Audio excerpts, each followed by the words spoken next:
and see what happens. We're not even ready for the show. Well, what else is new? Right.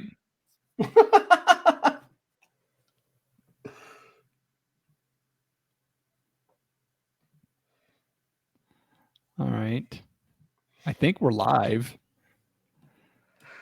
Let me go fix No way. I think. I don't know.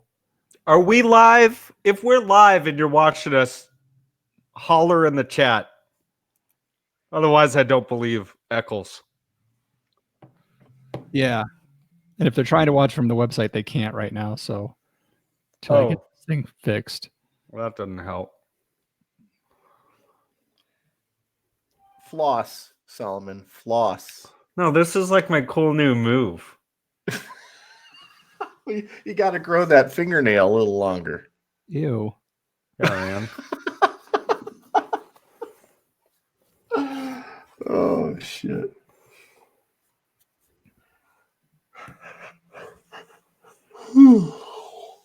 Shoot. So, Mom, do you see us now?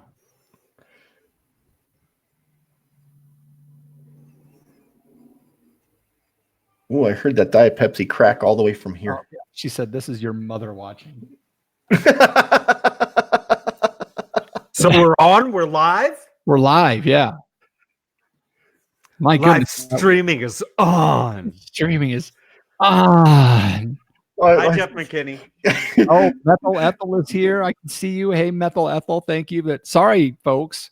We had some technical difficulties to kick off episode 250. Yeah. Jump into the chat, fools. Don't just lurk. Methyl Ethel is in the chat. How come I don't see Meth Ethel I don't. in the chat? I don't see Methyl. I don't see Methyl Ethel in the chat. I don't believe that they're there. So Solomon, you may need to refresh your. I gotta rething the thing. Okay. Rething the thing. You know, do the thing with the stuff. Oh man. Not in the Jitsi chat, John. Is this episode 2 or 250? It's episode 250. Let me join this so-called conversation. Let's see here. And mine says live chat is unavailable. Methyl Ethel is live from Memphis, just up the hill from Beale Street. You know, Methyl Ethel, I haven't seen you in the chat in like weeks. Am I just not getting the chat? Is that what's going on? So you're at the We Like Drinking website, Jeff Solomon? I mean, I was, and then I clicked the chat with the thing. Hold up. Grandma Sparkles is in CR, she says. So you may have to do like a Control F5 to refresh because I had to completely redo everything. Are you guys watching on YouTube or on the We Like Drinking website? Control F5. That's not a thing. People, those are buttons. Is that really what I'm supposed to do? Yeah. Control F5. I mean, couldn't I just hit the twirly bird? Wouldn't that have done the same thing? Oh, no, I see. Okay. Oh, that's a beautiful thumbnail. Oh, my God. God. Okay, you're on Hey, YouTube. Look at everybody. Hey, Meth. Hey, Graham. Okay, I think. Can you smell what the meth is cooking? I like that, John. All right, what the hell is going on? All right. Sorry, folks. We've been dealing with some carrier BS. That's because it's the first day of snow in Colorado. Oh no, it's the second day of snow in Colorado. Yeah, it's like the third. Screw this October. All right, kids come home. Kids come home. School's probably going to be canceled tomorrow. Shut up. Yeah, wishful thinking. It never happens when you're a kid. It might, because we're supposed to get 2 storms tonight. Oh, really? Ooh. Yeah, the snowstorm and then the chill and then another snowstorm. Ah. Starting at like 2 a.m. Trying to one up. We might get snow in Albuquerque tomorrow. Oh, well, It was 92 today, and it will be 92 tomorrow. It's a heat wave. Right there. There are right there are there. four of these coming your way right now. I've already shoveled once today. All right. Okay. News stories. What do we want to watch here? Or I what do we mean, want- come on, the microbrewery in your intestinal tract, right? I mean, right? I was thinking that one's kind of got to be what we talk about too. And then I guess the other one would be like stealing recipes. Like Yeah. Yeah, that's not. We got to talk about that because it's not that tough. Okay. All right. We can do that. All right. Solomon, you're getting that. And then we got that. Then we got that. No more undefeated teams, Jeff Solomon. You beat Oh my God. you beat Cody the Shark Snake? It was you, right? I took the shark snake out.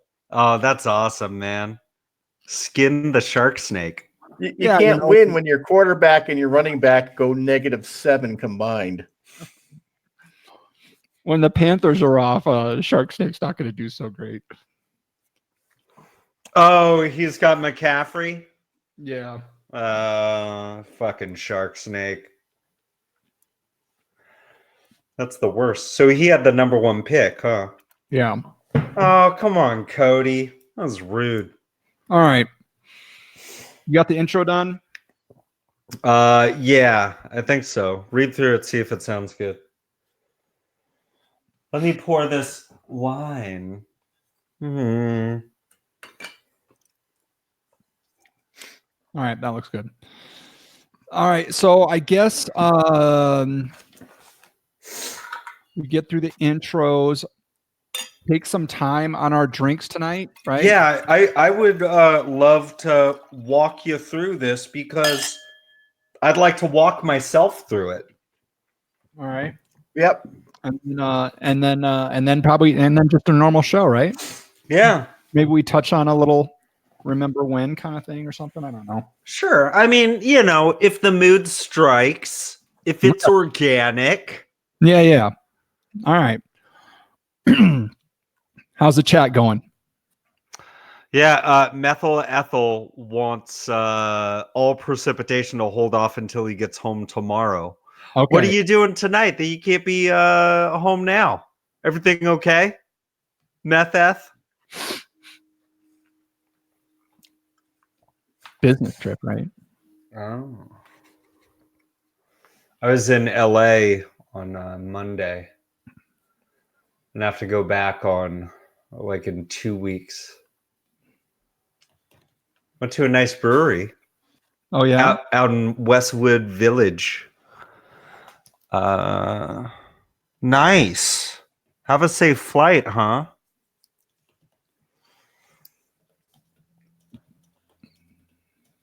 Yeah, so I have a buddy that lives in LA. So I was staying right off of the UCLA campus in what they call Westwood Village. And my buddy lives in Culver City, which as the crow flies is 5 miles away, 5 miles. Yeah, And so in the morning I go, hey brah, totally last minute, but it's just going to be me and Bennett in LA tonight. And, we're probably just going to wander over to some random spot to eat some dinner and watch Monday Night Football. Do you want to meet up? He's like, yeah, sure. That would be awesome. Waze says I'm 30 minutes away. And I go, okay, cool. An hour and 5 minutes later, I saw him. It was cool. Is John frozen? Are you in the chat? What's going on, man? Did he lock up? May as well. Yeah. Sounds about right for today. Yeah. Yeah. Fun grin on his face. Hey, he looks, looks dashing in black and white. Looks like he's twirling his bad guy mustache. Yes. A little wax. A little snicker. You know what? I bet you he lost the link too. So he's like, I bet you're just yeah. I bet you're right. I want to yell at him like, just click the browser tab and click paste.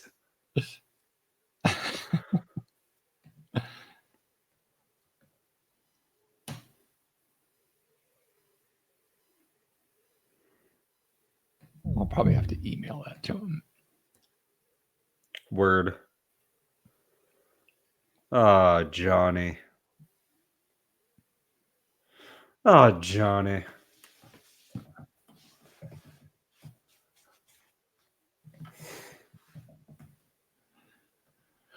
Oh goodness.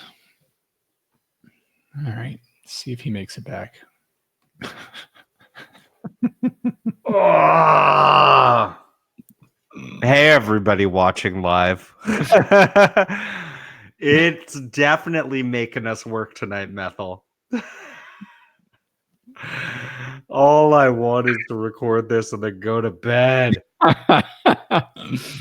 Hey, Jeff McKinney. Oh, man. That latest episode of One Bourbon, One Shard, One Beer was amazing. It was pretty good, wasn't it? That was a great episode, dude. It was I really I love the song selection. It was nice. Always like hearing people talk about me when I'm listening to a podcast. Of course you do, Jeff. I believe the line from Kern was, I don't know, you think maybe you need to trim the fat? How many Jeffs do you need on one show? Did they reach out to you yet? No. At least they're on top of it. Yeah. They should be getting a hold of you. All right. Should we just start this without? No, I mean, what the hell? He restarted his router. He says. Oh. All right.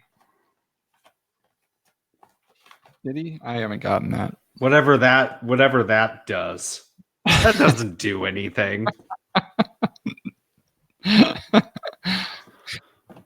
All of this is going to the show. Oh, sure. Yeah. The like least fulfilling bonus track of all time. Right. This.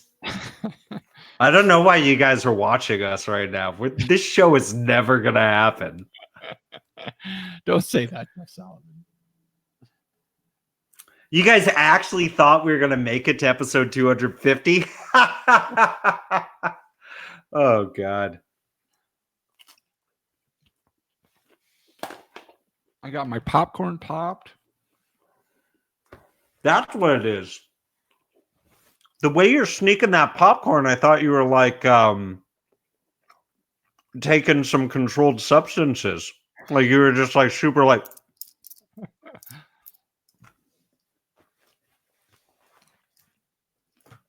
You're like. The up and under. What's going on here?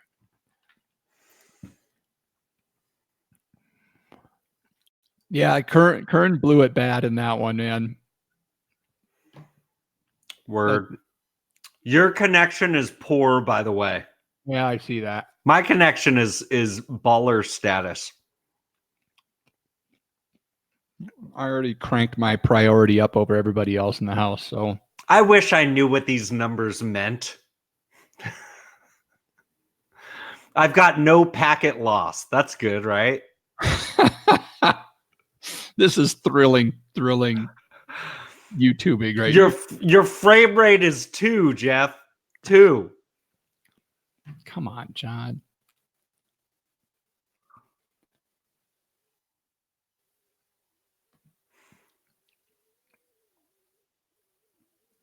Your resolution is 320.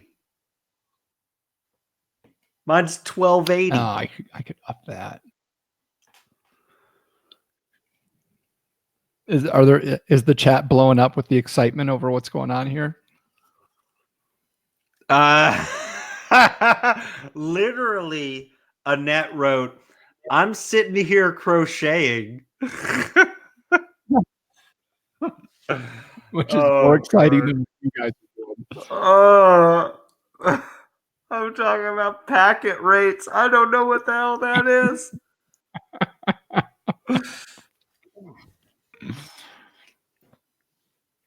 Oh wow. 5G network, bro. 5Gs.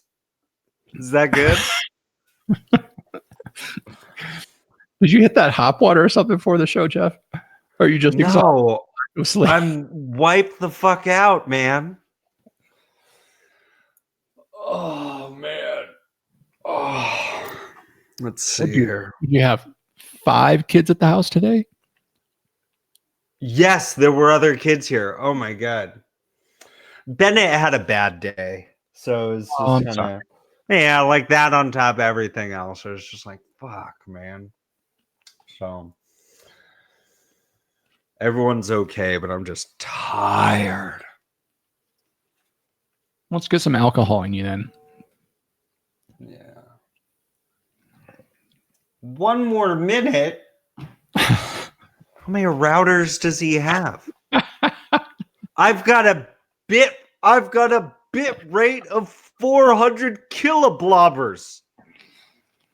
Is that good? I don't know. 1.21 gigawatts. Like some are going down, some are going up. I don't get it. Oh. Am I peaking? No, I'm not. Somebody is. All right, React, let's do this. Oh man. Eccles, you're uploading at 72 kablobbers per second? That's horrible. Hey, I pay extra for all the extra kablobbers. Your kiloblobbers. E2ERTT is only 100 ms or something. Is that good? That's I not don't know. bad. I'm giving away That's the not- secrets to the show. Oh, you want more information? Oh, here's John Ruyak. Let's talk about his internet. Let's see if we can see him. Now. His connection's good. No, it's bad. I see 2 of them. And now I see 2 of him. 3 of him. Oh, Give me a second. You and now he's gone. No, I'm here. Can you see me? I can see. Now let me make fun of your internet. Yeah. Oh my god, your frame rate is 8. Mine? Okay. Now he's looking I good. kicked You kicked me out of those other 2? I kicked the other John out. Okay. Yeah. All right. Oh. Okay, are we recording tonight? What's going on? All right. Are we ready for this? No, but okay. Hold on. Let me. What video game do you play, Methyl? All right. I was a you guys big ready? Oh, wait. I was a big Grand Theft Auto San Andreas fan myself. Is John back? He's having connectivity issues. Now he's okay, All he's right, there. here we He go. exists. Here we go. Let's do this. 9:03 start time. Hello, ladies and gentlemen. This is Mark Redmond of Enophile's Wine Blog, and you are listening to We Like Drinking Podcast, a podcast where you never have to drink alone and have some fun. Hit it. At the sound of the tone, the official We Like Drinking time will be 5 o'clock. Commence consumption.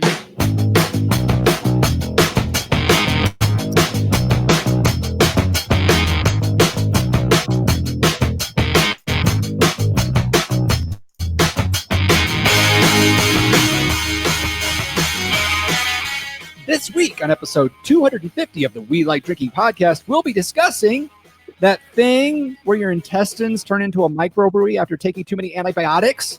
Macrobrewery is screwing over macro breweries. And we're drinking some special drinks for our 50th episode bucket. So crack open your beer, uncork that wine, and let's get drinking.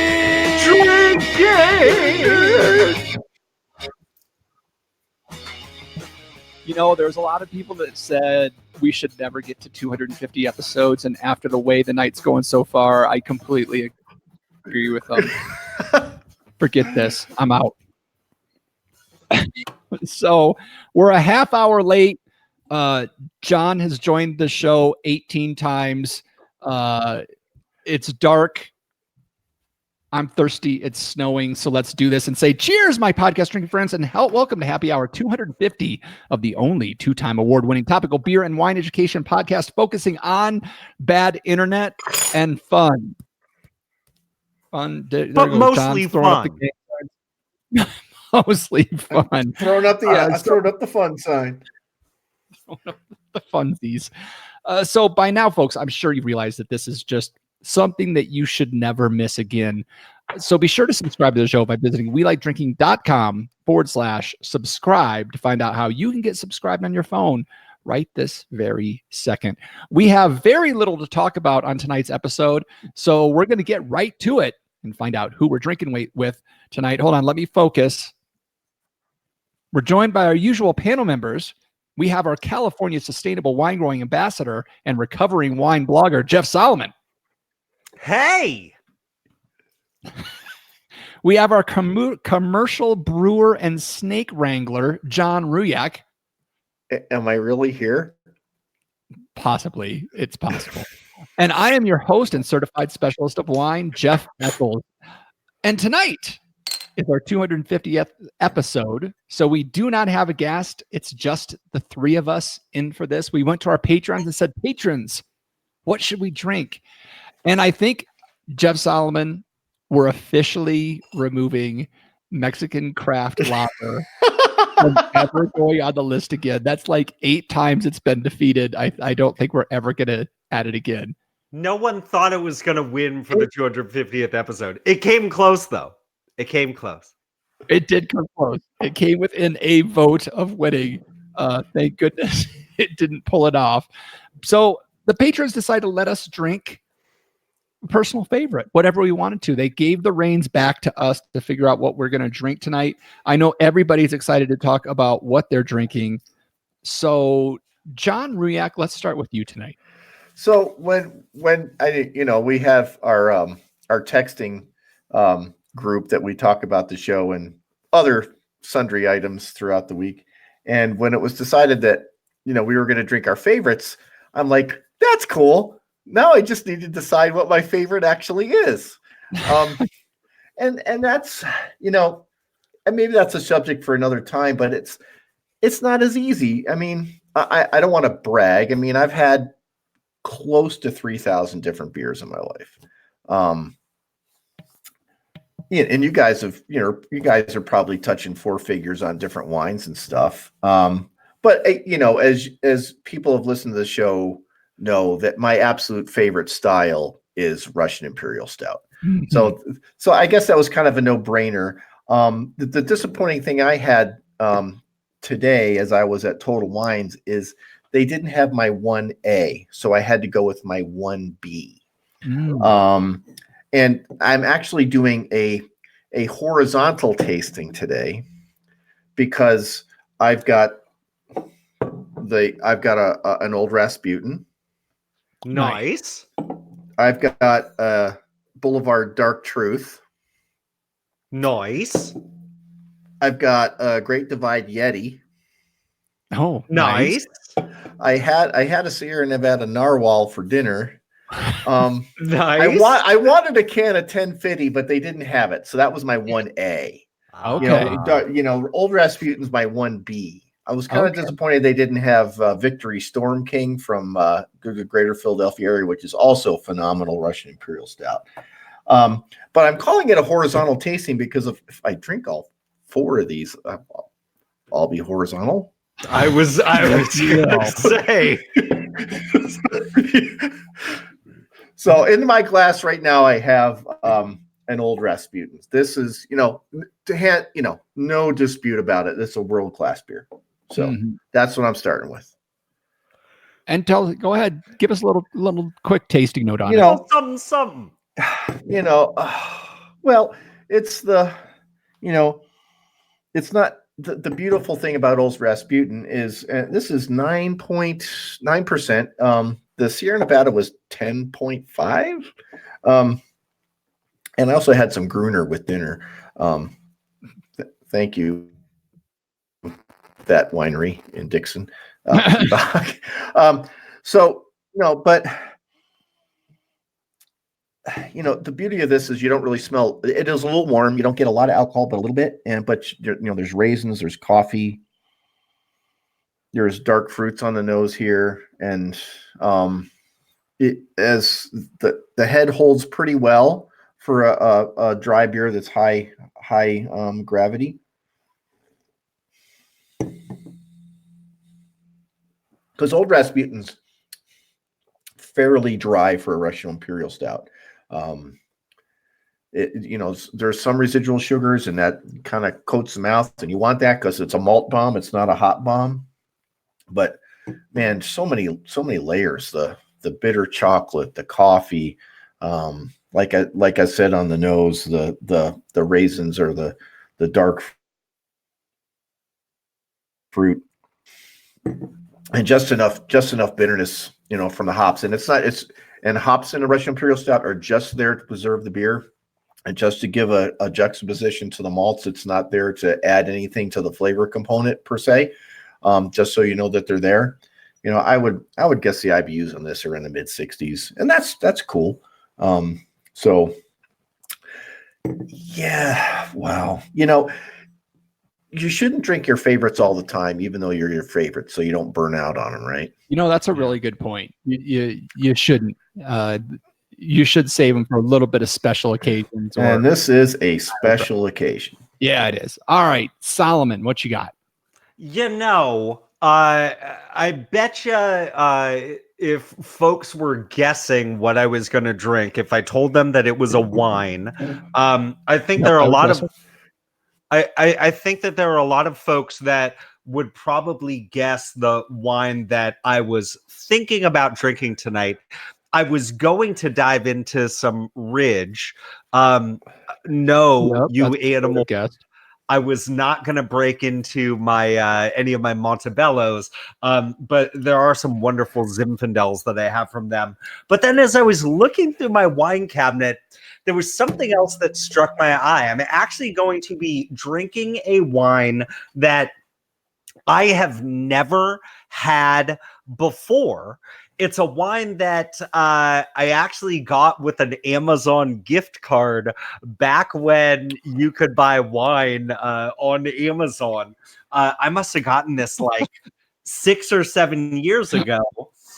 This is the Chateau Lagrange 2006 Pomerol.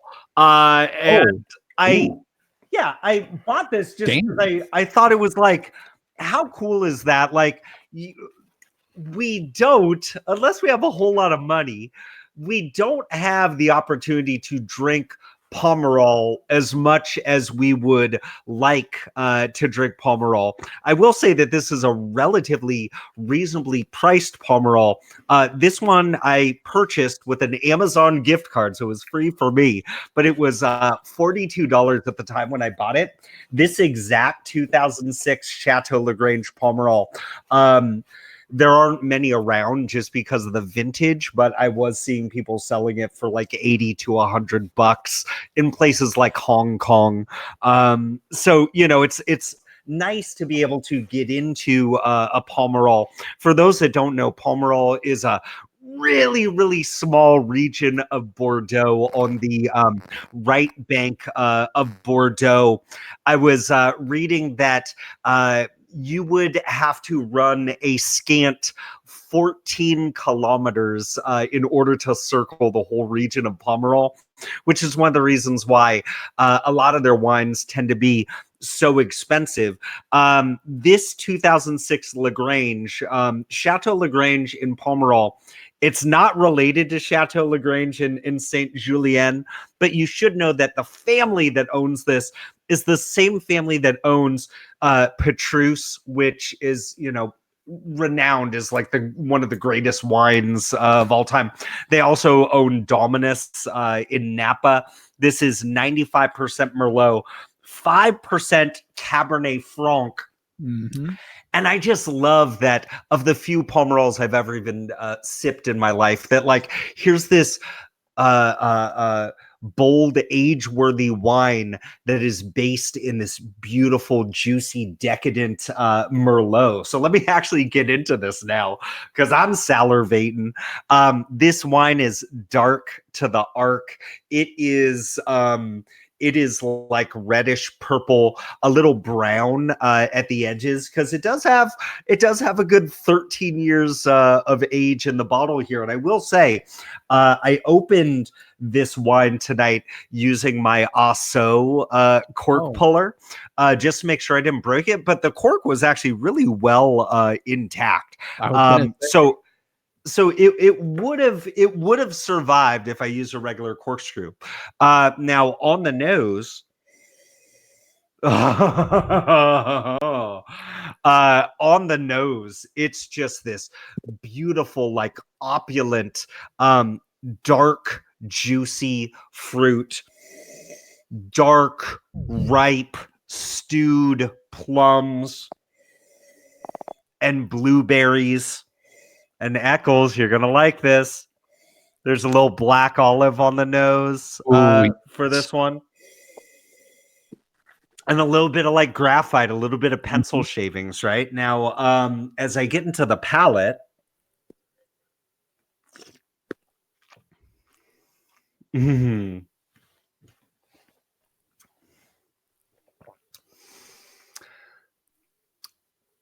this is so awesome. What we're dealing with here is a lot of those same really like dark and juicy notes. Like on some level, gosh, I think that there are some flavor profiles here in terms of like the fruit characteristics that you might actually get in like a really nice Russian Imperial Stout. You know, take away like the coffee and stuff like that, but like focus on those dark fruits. And you're getting some of that. There's this wonderful long acid. So here's this juicy fruit and this beautiful acid that's just playing, like doing favors to your salivary glands in your mouth. Like, this is wonderful. This is definitely a food-friendly wine. And I am eating some wood-fired mushroom pizza to go with this. But again, like that graphite is there. The tannins are silky smooth. This is drinking beautifully right now. I think you could probably take it another 5 years out before it's starting to just become toast. Like it would be a lot more like leafy and a lot more delicate. But this is beautiful. The body is fairly light in spite of these like grippy tannins and this wonderful acid. I know Kara was saying she wanted me to save her some of this bottle, but if she doesn't poke her head in here fast enough, it's going to be gone. Wow. I wish Amazon still sold wine and I had another gift card coming. By the way, everyone, my 41st birthday is on Saturday. So, That's you know, right. WeLikeDrinking.com/pledge. Make it happen. Or send your gift cards to other Jeff at We Like Drinking. That works too. Yeah, you know, I find I'm enjoying seeing what each of you did for a personal favorite. I thought about it. I thought about going with something big and bold. I thought about, especially with 6 inches of snow piling up outside my house. I thought about a Russian Imperial Stout, but really, it's the celebration that we're doing for 250. So I was like, Bubbles got to come out. And I took it to the gram. I took it to the Instagram and I said, Cava or American sparkling wine. Overwhelmingly, over 90% of the people said USA, USA. So I have the Gruet Method Champenoise 2012 Blanc de Blanc. Got a Blanc de Blanc? Yeah, this is a $25 bottle of sparkling wine you can get almost anywhere. And it is just a banger bottle of sparkling wine. It's on the nose. It's got those bready components. It's like that fresh made bread kind of aromas going to it. It's got a little bit of that almond kind of thing going on. And it's nice and crisp and clean. It's got a little bit of that breadiness on the flavor profile. Good acidity. It's just such a well-made sparkling wine here in the US, in New Mexico, John Ruyak, that you can pick up anywhere in the US. And we've talked about it a lot on this show, that this is one you should have. And that was the reason I went with it. I went with, what do I always have ready to go when I need it? And I always have a bottle of this or two in the fridge. So I went with that one tonight. Can you speak to this? What do you say to our listeners who go, American sparkling wine with notes of almond? How do you compare this to like a $3 almond champagne out of the Central Valley of California? I'll be honest with you, Jeff Solomon. I have never had the pleasure of experiencing a $3 almond bottle of champagne out of California. Nor have I ever had garlic wine. I will say the almond champagne is much more of a crowd pleaser, but such a load of bullshit. But so everybody, spend the extra money, drink like some real well-made sparkling wine and not something with fakey almond flavor in it. Yes, spend the extra $10 to get something good. All right, so that's what we're drinking tonight to celebrate episode 250. Honestly, we're not going to do a whole lot of celebration of the episode. We're just going to have pretty much a normal episode. There might be some hijinks in here, but for the most part, it's just going to be a regular episode because that's what we love bringing to you guys. So you know what that means. It's time to loosen up the brain waves with a little bit we like to call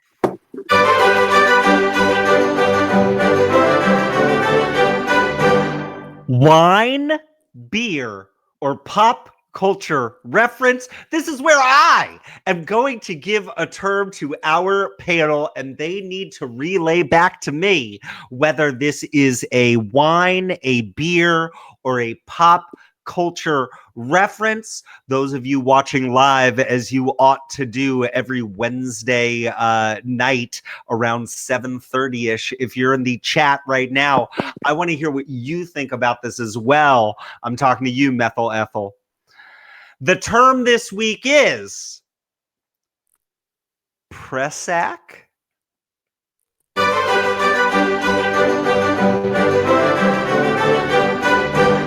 Is Pressac a wine, a beer, or a pop culture reference? John Ruyak. Pressac. Pressac. Oh. Oh.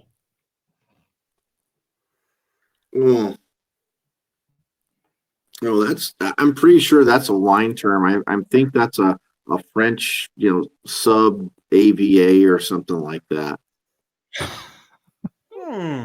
John Ruyak says that Pressac is a wine term. It's some sort of sub AVA, or should I say John's favorite three letters, AOC. Eccles, what do you think about Pressac? The first question I have to ask, Jeff Solomon. Yes. is what are you drinking to? Where is the wine you're drinking from tonight? That's from Pomerol, from the left bank of Bordeaux. From the left bank. I'm sorry, the of- right bank. The right bank. I'm sorry. Don't shoot. Please don't ask me what river runs in between the left bank and the right bank. Don't do it. I believe see, I was with John because if it was only one S, I was gonna say that you were doing an ultimate throwback, and it was actually called pre-sack, and it was the term for whale testicles in a baby whale. But I will say that this is also a wine term, and I am going to say that this is a grape variety out of the right bank of Bordeaux. I'll even go so far as to say that some people would call this Cot or possibly Malbec. Interesting. That's what I'm going to say. You know, funny thing about the whales. I saw a documentary about that very thing. It was called The Descendants. Sorry. So Eccles says that this is a wine grape from the Pomerol region of France on the right bank of Bordeaux. And which grape did you say it was? I'm going to say Malbec, that other Okay. people would call Malbec. Okay.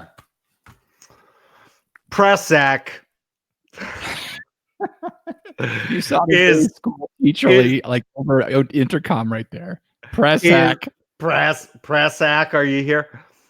Pressac is the third most commonly used red wine grape in Pomerol. It is also known as Cot, and it is also known as Malbec. Both of you are correct. Congratulations, Pressac.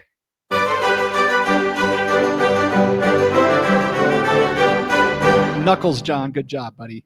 It's a wine grape. We knocked it out of the park tonight. All right. Okay. John gives no nucks. John what? John gives no pre-sack. All right. All right. Well, if we got that out of the way, we don't have anybody to interview. Let's get the ticker tape going because Wait a minute. I want to interview Solomon. If You you are- think this documentary is about pre-sack or pro-sack or post-sack, you're wrong. It tain't. all right, John. I Yeah, want him to give a review of The Descendants. I actually I don't think- even. I couldn't even tell you the plot of that movie. It's set in Hawaii, isn't it? I've watched that movie. I have no idea. Okay. It's This time is for getting cut out of the hard-hitting show. Booze news. We're going to discuss interesting, noteworthy, or sometimes, most of the time, almost all of the time, idiotic things. So, where do we even want to start with this? Let's start with the sciencey one. Newsweek.com reports this week titled "Man Drunk Beer, Brew Body, Yeast Gut." They had some other words in there, but so this is a crazy story. And I saw a ton of people saying, "Oh, this would be so cool. This would be so awesome." And I'm like, no, this would No. literally be like the worst thing that could ever happen to somebody. Hold on a second. Just had to stop that right there. So a man in the US, and this has happened there's been multiple stories about this, but a man has a rare condition. It's known as what is it called? Damn it. I had it here a second ago. All right, cut this part out too. Do you know what, John?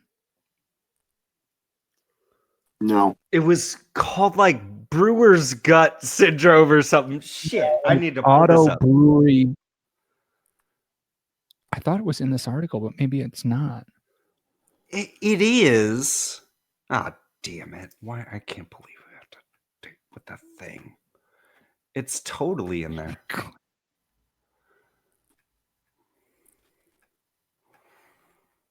Oh, is that what I'm did gonna have the music play because I just opened the article too? Oh, here it is.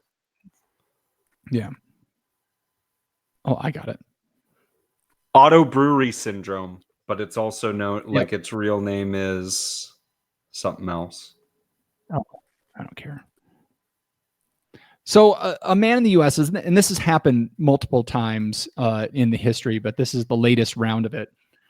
Suffered from a disease called auto brewery syndrome, and essentially what happened was he had developed brewer's yeast that was living in his guts, in his stomach, or in his upper intestines, that anytime he had sugar or carbohydrates would convert some of that into alcohol. So it didn't matter if he had not had any drinks whatsoever, he was presenting as intoxicated. But he insisted he didn't have anything to drink, so he was having difficulty walking. He was having, I think there was some memory loss, a lot of falling down, dizziness, brain fog, uncharacteristic aggression. And so the doctors started looking at him. He's a 46-year-old man. He's otherwise healthy. And so the doctor started talking to him. He was referred to a psychiatrist. He ended up on antidepressants. And this all started in 2011. 2014 is when he went on antidepressants. And they continued. And he was pulled over and he was arrested with a blood alcohol content of being intoxicated. Suggesting he had consumed 20 standard alcoholic drinks. And again, he's screaming he's not drinking. People started thinking that he was a closet alcoholic. He was hiding his drinking. Doctors finally, once he was determined to got this DUI, they started doing some more gut investigation and found that he had a fungus growing in his body, which was the brewer's yeast, and that's what was happening. He had also spent several weeks on antibiotics that helped fuel this, and so he had to completely change his diet, go on this long run of antibiotics, and finally he has been cured of it. But man, this is just, I can't imagine going through this. And John, are you concerned working in the brewery? Like, if you go on antibiotics, you may want to call in sick to work for a few days. I mean, it's cool that we get to choose when we consume alcohol, the three of us, and most people, 90, and there's got to be a really small proportion of people, but yeah, what a hellish experience for that dude. I mean, just to be, you can't eat a cookie without getting drunk. That's nuts. I mean, do I worry about it? No. There's been other studies where people, I don't know if it was a BS or not, where some dude was consuming too much of his own unfiltered homebrew and his stomach exploded or something like that. I think that story was BS. But this is obviously clinically proven that this happened to this person, and I'm glad you gotta imagine his life is like paradise now, not having to go through that hell anymore, right? But yeah, I mean, not starches, not potatoes, but anything with a simple sugar. Can't have sugar in your coffee, can't eat a cookie, can't eat ice cream, and anything with a simple sugar is just going to be boom. And it doesn't take that long because yeast turns sugar into alcohol in an anaerobic situation. So when you're brewing beer, you're adding oxygen to the beer not to facilitate the fermentation, but only to facilitate the propagation of more yeast in the beer, so that when the oxygen runs out, it goes and attacks all the sugars and then turns it into alcohol. Well, this guy is in an anaerobic situation immediately, so the yeast is just going, boom, here's sugar. I'm turning it into alcohol right now. So, gee whiz. And CO2. What's up, Belches? Oh, Yeah. yeah. Seriously. I mean, fortunately, I don't think CO2 absorbs through your tissues into your bloodstream. So I don't think he had any kind of respiratory issues because of it. But he might have been burping. He might have been flatulating. Who knows what. Yeah. So it was probably just a hellish existence for the dude. And I'm glad that they figured it out. But man, I mean, For as much as I years, love beer, I don't want one churning around in my stomach. Yeah. This is and again, I just have to echo what everyone here is saying.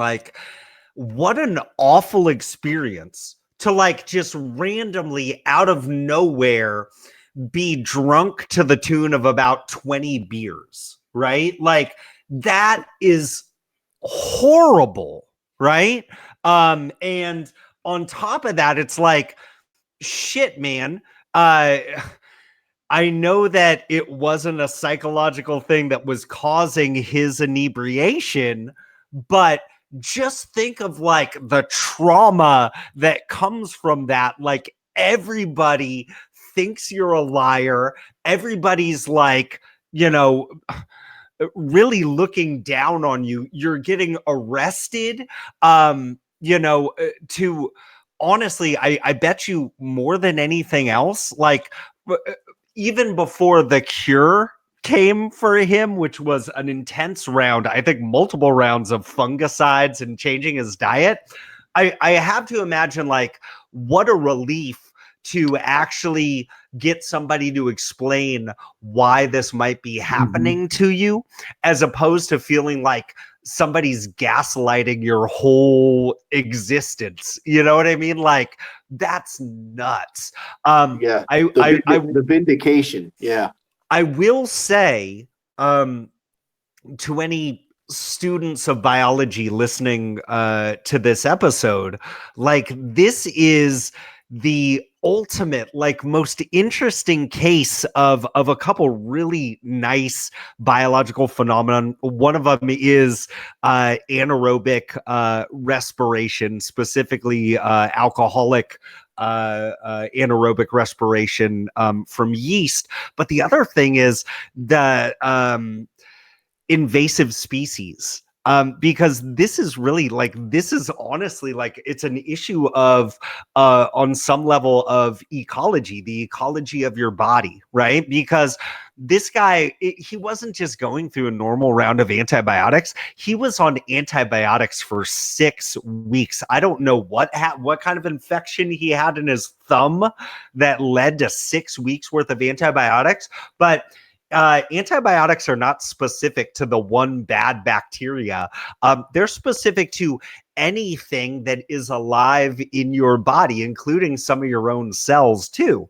So if you're wiping out the natural, Jamie Lee Curtis style bacteria that lives in your guts, you're opening yourself up to whatever opportunistic microbe just happens to be around. I would not be surprised if, it was a combination of the long treatment of antibiotics and then the induction of yeast, maybe from drinking an unpasteurized beer with some buddies because he's celebrating that he was off of antibiotics, and all that kind of comes together.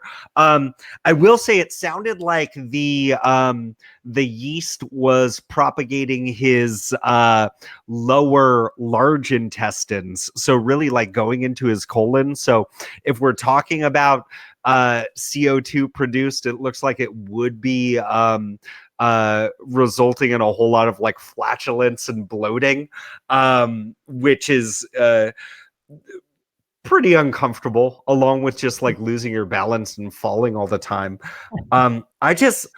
This is like so fascinating. And I don't know if John felt the same way. I think he kind of alluded to this. Like when I first started reading this, I'm like, this has to be a joke, but all the science of what they're saying here, it's like fully right on. And I did click through the original study that these guys were doing, like the case study to show like, hey, here's this scenario, and this is something that we should be looking out for if people are going to the doctor with symptoms like these. And it really was an ingenious treatment of not just like fungicides, but also I think he was taking some probiotics. So he was actually taking some like Activia and trying to like get like a strong, good population in his gut to outcompete the brewer's yeast. That also has to be a strong ass yeast too. Like I'm just Well, what? I mean, wouldn't it have to be able to survive those conditions? I mean, I don't know. No, see, it's really interesting in that brewer's yeast survives in much lower pH than most. That's why beer is generally a safe food and wine is a safe food, because the pH of wine and beer is down in the 3s and the 4s. It's a very acidic environment where your stomach lining and your intestines and lower intestines are all in that same pH level where yeast can survive. Interesting that it was in his lower intestine, because there's not a lot of, other than the blood flow to keep that organ healthy, there isn't the blood flow in your lower intestine that there is in your middle intestine or small intestines, because that's where most of your nutrient uptake is. It's not in your stomach. Your nutrient intake is in your small intestine, and that's where the nutrients enter your bloodstream for your body. The lower intestine is for waste, right? I mean, but seriously, it's like, and that's an interesting thing that who's the dude who wrote that book on psychedelic drugs? He also wrote the book on and did that YouTube series, or that Netflix series on food, air, earth, fire, and water. Paul something, or anyway, Paul. Yeah, he's bald, man. cool, Have good you writer. seen these videos? That bald guy named Paul. Oh, bro. Anyway, what they surmise is, in order for your body to be healthy, you should be consuming about 15% of your diet. 15 to 20% of your diet should be fermented food. Sauerkraut, kimchi, yogurt, beer, wine, pepperoni, salami, things that are probiotic to keep your gut science, your gut balance in a way that keeps you healthy, because those bacteria, that probiotic, digests those things along with your own body's enzymes and releases extra nutrients into your body. So this dude, way out of whack. I mean, he was getting some B vitamins too, but not enough to overtake the fact that he was, getting drunk off it. And truthfully, that 20 drink thing that they were saying his level was at, that could probably be produced out of a pint of ice cream. Oh, wow. Think about it. The dude eats a pint of ice cream, maybe a little bit more than a pint of ice cream, and he's just schnockered. So that's crazy. Clear on this. The fungal yeast had formed in his upper small bowel and a pouch linking the junction of his small and large intestines. So it was at the that's the ileum. Precipice. Yes. There was a little pouch. Not quite at the colon. No. So okay. Either way, The I'm glad bottom, they figured the it out. bottom of the top. The bottom of the Yes. top. On The the top of fanny the bottom. pack between the small intestine and large intestine is the fanny pack. I believe right. they call that area the chode.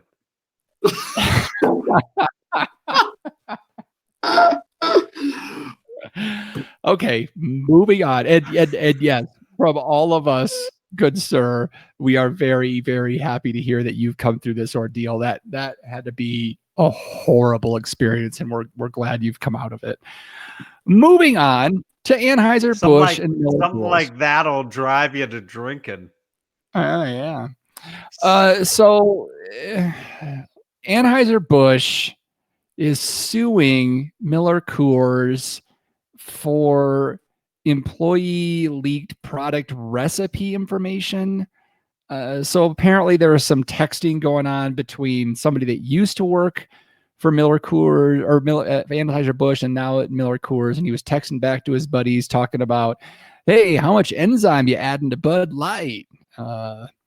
And there was some other shenanigans going on here, but a federal court filing has been filed against Miller Coors for trade secrets. Blah blah blah. All right, so John, I know you had some thoughts on this.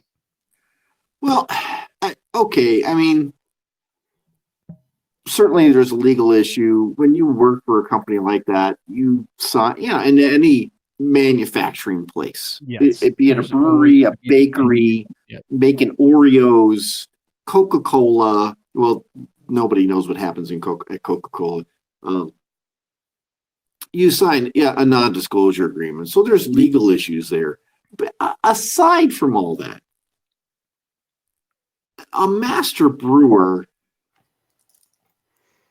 at Coors could probably recreate Bud Light in 3 or 4 runs. Yeah, truthfully, when I was in Costa Rica and we decided we needed to make something light, so I came up with iguana, golden iguana, and we were I modeled it after freaking Imperial, the beer in Costa Rica. I almost nailed it in one try, and I'm not that good.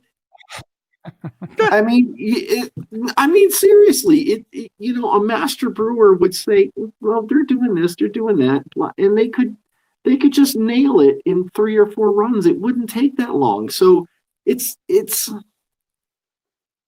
so what? There are different companies selling different products for a different segment of the population.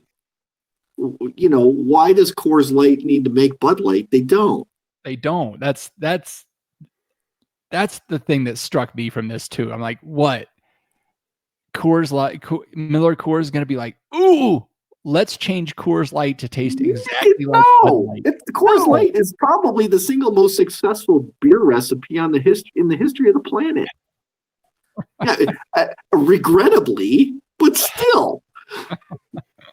Right? Yeah, I agree. This is more silliness from these yahoos, and I like that Miller Lite, they were just snarky as they could get in all of their court filings and responses to this. But Jeff, any thoughts on this? Yeah, you kind of have to be snarky. Like this. It's funny. We're like, is that last thing a joke? But obviously it wasn't. Like for something like this, I'm not so sure. Is this a fucking joke? Because this is so weird.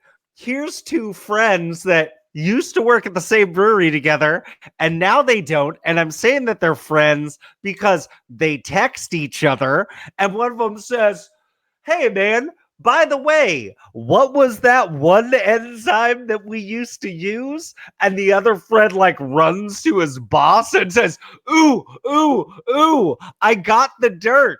What the fuck? Who cares? I thought that, one of the great benefits of the show is being able to talk to so many different brewers and craft beverage makers, but brewers in particular, and time again, they talk about the community and how they help each other out and they bounce ideas off of each other and they collaborate together. And this is just so sleazy and so obnoxious. It's like, I don't even care, man. I don't. It's like the CEO of Honda, like getting in a fight with the CEO of Toyota. I don't give a shit. I don't care. It's the same car. It's the same. It's the same. And the other thing is, it's not like anybody, like nobody buys, I'm sorry, whether it's Budweiser, whether it's Coors Light, people are not buying these beverages based on flavor. They're buying it based on identity. I'm a Coors person. I'm a Miller person. I'm a Bud person.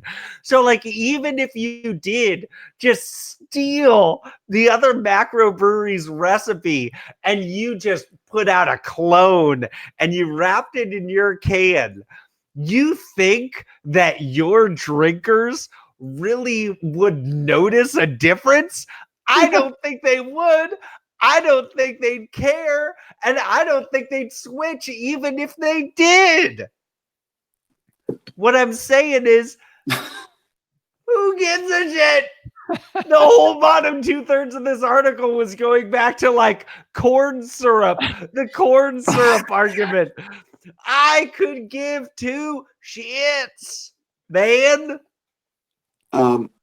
But I guess I do. I'm yelling on this 2-time award-winning podcast, so I don't know. You haven't climbed up on the soapbox in a while, but Solomon Coors did it to you. Yeah, man. Solomon. Yeah. Honda motors are made by Isuzu anyway, and Toyota makes their own motors, so it's not the same. Yeah. I mean, do Isuzus even exist anymore? My dad had 2 Isuzu Trooper 2s. I don't even know what the Isuzu Trooper 1 looks like, but he had 2 Isuzu Trooper 2s. Did he know Joe Isuzu personally? That's why he bought the car. I'm Joe Isuzu. Okay. Dogs love trucks. You know, we've been asking for a while if people could go out and get us a review on iTunes. We're looking to get to our 50th review. And it seems like as good a time as any with episode 250 that we hit that milestone, which I'm happy to say. So let's listen to what they had to say. This is from Megan at Port Wine Adventure. 5 stars. She says, hopefully this review helps you to achieve your milestone. It did. We Like Drinking has been a blessing to me. At first, for keeping my husband fully entertained and out of my hair for an hour each week. We aim to please Megan. Though, since we have been on the road, I can't help but join in and listen. The energy of this show is contagious, and I have learned an incredible amount of information. And when you're stuck putting labels on wine bottles for hours on end, there is no better way to pass the time. Word. Thank you very much, Megan. Yeah, thank you, Megan. That's so sweet. Thanks, Megan. Send her some more stickers. Maybe they'll. Yeah, we got to wait until they're back in the U.S., I think, before we send them stickers. You know, otherwise, we have to get Carmen Sandiego involved to try and find them, and it turns into a whole thing. All right. What about the lady with the magic school bus? I guess we could get her involved with it because we may as well Miss Fripple, Miss Frizzle with her iguana. Frizzle. Yeah. Yeah. All right. There you go. Any other cartoons we want to bring up? You want to bring up some He-Man, some Shazam, maybe? I don't know. The Herculoids. There you go, Herculoids. Okay. We're gonna bring up some Snarf. We talk about some Snarf. May as well. Snarf. Some Chitara, Panther. And Penelope pit stop from the Great Race. yeah. Voltron. We can go way back. Yeah. Okay. I don't even know how this started. Yeah. My nose isn't deep in a Pomerol. Then you guys are talking about fucking sour grapes and strawberry shortcake. It's all right. I think I'm going to cut that whole part out anyway. So, all right, Jeff Solomon, we missed it last week, so let's get into it this week with bump, bump, bump, bump, bump. You know who sucks at football? Actually, I really like Terry McLaurin, but he sucked last week. You know who else sucked last week? Sam Darnold. Matt Breida, Adrian Peterson, but Adrian Peterson sucks at life. Miles Sanders, those guys, the Tennessee defense. By the way, I love Miles Sanders too. I would have drafted Miles Sanders, except for some shark snake named Cody took him from me. So every time Miles Sanders has a horrible game and the shark snake starts him, I start salivating. I go, ha ha, screw you, Cody, you shark snake. What's even better is that Cody, the shark snake, was he was undefeated in the We Like Drinking Fantasy Football League. And then he won up against one Jeff Eccles head-to-head last week. The buzzsaw. The buzzsaw that is Jeff Eccles. And Jesus Christ, Aaron Rodgers, Right? who threw 6 touchdowns for you? Wow. In spite of the fact that you started Devin Singletary and Philip Lindsay in the exact same game. But so Jeff Eccles beat that shark snake Cody 152 to 116. But there's something just so much greater than that. It's this, Cody. I would have beat you last week. In fact, I would have beaten everybody last week with my 166 points. Oh no, I didn't need Aaron Rodgers to bail me out with 6 touchdowns because I'm all about consistency. Russell Wilson, Stephon Diggs, Emmanuel Sanders, now of the San Francisco 49ers, McCole Hardman, Sony Michel, falling into the end zone 3 times after only running for 10 yards. Joe Mixon, the worst running back of all time. Travis Kelce, Austin Eckler, Josh Allen. Josh Allen sucks, but you know what? All these guys did enough to score the most points in the We Like Drinking Fantasy Football League this last week. And I know what you're saying, but Jeff, why are you talking so much shit when you're in 9th place in this league? I do it because I'm in 9th place now, but I'm going to get into the playoffs. You just need to be top 6. And then, then, Cody, I'm coming for you, bro. And I dare you to start Miles Sanders against me. I dare you. I like how every week the roundup of the entire fantasy football league always comes back to Jeff Solomon's team and Shark Snake. Well, yeah. Oh, what else do you want to know? Oh, Ryan Hannigan won. Oh, Stubb won. Oh, Mike Cadavera won. Oh, Dimitri won. Oh, Rhea won. There you go. Oh, great recap. That was so much better, right? So much passion in his fantasy football reads. So much passion. It's just made me want to turn the lights on and call.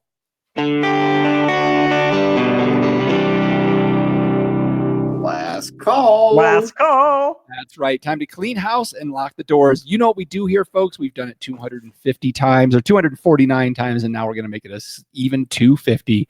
We're looking for help from you for us. John Riak. No.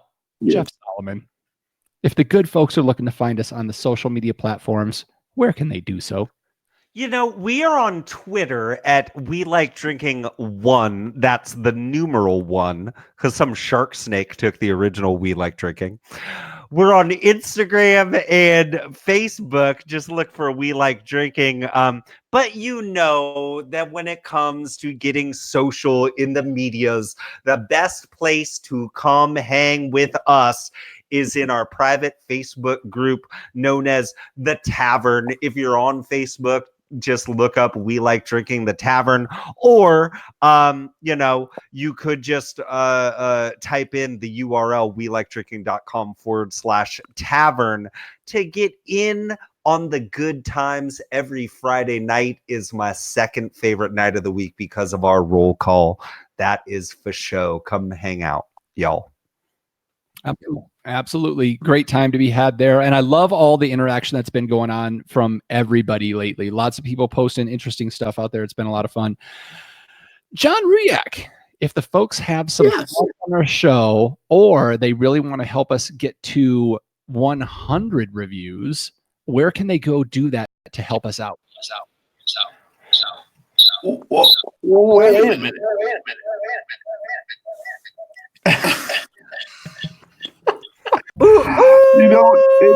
It just took that. Kicked them all the way out. Wait a minute. Pause. Wait a minute. That was cool. That was cool. So John Ruyak. Free show? John Ruyak, if our listeners are looking to, if they have some thoughts about our show they'd like to share, or if they want to help us get to 100 reviews, where can they go to do that? Well, you know what? You don't have to be sitting around just labeling wine bottles to do that. You could just visit Apple Podcasts and leave us a 5-star review. It's that simple. Don't worry about labeling wine bottles. Just fire up 5 stars. And we'd love to hear some thoughts from you, even if it's just a few words or a sentence to let us know what you think about the show, how we can make it better, or what we do well. We'd love to hear about it. If you've done all that and you think there's more I can do, you could become an Uber supporter. You could become the highest level of high. You could become a patron of the show. This is where you give us a monthly cash box help to us. Visit welikedrinking.com/pledge to find out more. You can find out how to get your very own t-shirt. There's only like less than 10 existence that you can get your hands on. You can get stickers, you can get coasters, you can get a coconut porter recipe, Jeff Solomon's very own cooking show on how to make the best guacamole you've ever had. You can get that. You can join in and help us decide if we should ever actually drink a craft Mexican lager. There's all kinds of things you can get depending on what level you sign up. For as little as $1 a month, you can help us keep this show going. So once again, welikedrinking.com/pledge. You can also find the show notes for this episode with all the links to the stories or mentions we had at welikedrinking.com/episodes. Well, guys, 250 episodes are in the books. We'll see if we get to 251. I don't know. This week's been kind of rough. Would you expect anything different? No, not at all. So I guess in closing, I only have a couple questions specifically for you guys. Jeff Solomon. Yes. If we make it to 500 episodes, will you be celebrating your 6th child? I mean, I'm averaging. So you got to know, Parker was born before the podcast existed. So I am averaging one child every 125 episodes. So it'll be a lot. I'll be up to 5 kids, I think, at that point. Okay. God help us all. What does Kara have to say about that? Yeah. No, I just look. It's in the contract. What else? How else are we going to get this Patreon money? Come on. So what you're saying is if we make it to episode 374, your laptop will mysteriously be demolished and you will have access to the internet again. Yeah. Okay. All right.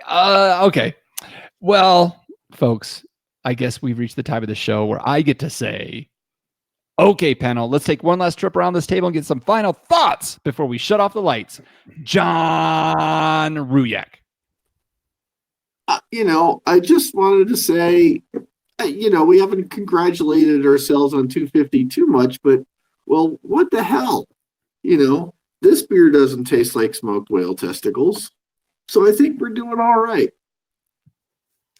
I think so. Well said. Jeff Solomon. Yeah, every time we have one of these landmark episodes, my sick mind goes to Michael Jackson making out with Lisa Marie Presley and going, and they thought it would never last. That was the Why the best. hell would you I'm go with that? that's a disturbing image. I don't know. You remember that? It was so disturbing, man. All right.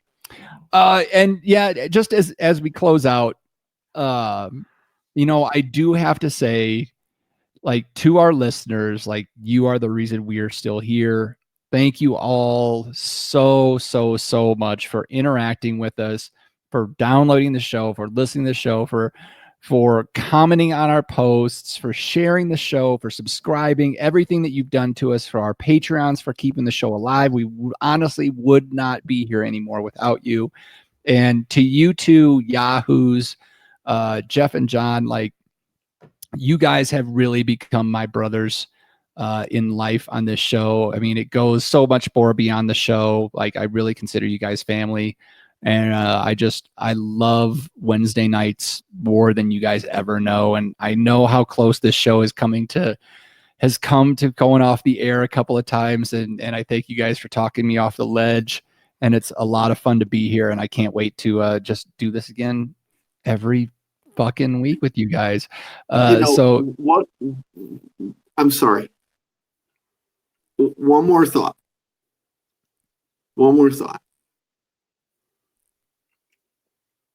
250 times we've gotten pretty lit up on a Wednesday. Jesus. Hashtag Wine Wednesday. And they thought it would never last. And with that, I'll say thanks again for joining us at the We Like Drinking podcast, Where you'll never drink. Oh my gosh, I'm punching my computer and yet I'm doing this show on my phone right now. I didn't have my knuckles in the right spot. Oh my goodness. You know what the best part is you keep talking into your microphone. I know. All right. Do we have anybody left on the YouTubes, Jeff? Yeah, Methyl Ethel wanted to say congratulations on 250. Looking forward to 250 more. Thank you so much, Meth Double F. Thank you, guys. Thank you, Annette. I'm sure you're there as well. Thank you, Jeff McKinney. Thank you all. We're going to get off of here because it's been going for so freaking long tonight.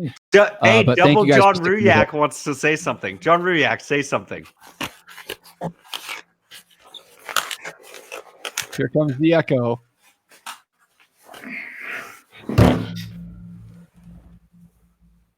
Goddamn technology. And with that, farewell, viewers. Bye.